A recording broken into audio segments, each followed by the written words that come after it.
Now, as we begin to think about the specifics of a community group, there are 5 essentials that you need to have to really give shape to your community group. And without these 5 things, you're going to lack really an understanding as to how community groups operate, how they tick, and even what should your community group be doing in 9 months from now. So let's just quickly jump into these. So the 5 things that you need, first and foremost, are leaders.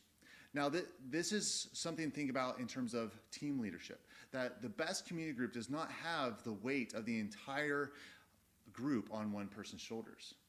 That there's, in fact, a certain workload that should be divided. And God even made us to be in community with one another in this way. That I know that I personally, myself, have a very high ambiguity tolerance. So I'm very happy to wing things. However, not everyone is like that. And as I have done community group life with very established families, for example, families will go grocery shopping a full week or more in advance of a community group meeting. And so they're wondering, like, hey, if we are going to have community group on Tuesday, I need to know how many people are coming over and how much food to buy. So it's very helpful to have someone who thinks in terms of organizational thinking. And so perhaps one of the best structures that you can have is to have someone taking on a organizational role who's going to handle email communications, planning and such. You don't have another person who reaches out to others and checks in and see how they're doing. And that could be more of like a shepherd, caregiver type person. And the third role could be someone who is going to be the perhaps Bible study leader. And so those are some examples of shared leadership and leadership roles to think through. But to be very specific, who are the leaders of the community group? And that is the question that I'm inviting you to consider thinking through and praying through over the next few weeks. So that's the first essential. The second essential is about one's purpose. What is the purpose of this community group? Oftentimes, community groups are simply being a connection point and a community point for a congregation, and that is fantastic. It's being a wonderful opportunity to love one another. Other community groups are seeking to reach out, and specifically in Ironworks, to the college, or perhaps to Christianity Explored, perhaps others examples as well, and they could be very geographical. But this is an opportunity for you to reflect on your own life. How is God actually shaping your mission and participation in our church life? So what is the purpose of your community group?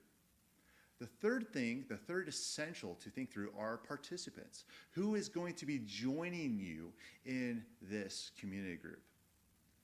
And this is something that's actually pretty important to think through. Now, oftentimes, this can be something that people walk into out of an issue of convenience, depending on their schedule, their availability.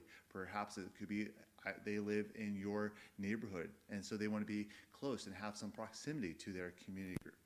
Whatever the reason may be, you do need to know that you have a core group of followers who are participating in these shared rhythms with you. And that is the fourth thing, the shared rhythms.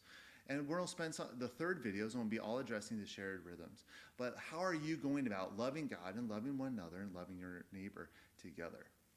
And you're going to put that down on paper and commit to doing that. This is how we're going to specifically do these things. And the fifth essential that every community group needs to have, and again, this helps you understand what comes next in your community group life, is a plan for multiplication. It is a plan for growth.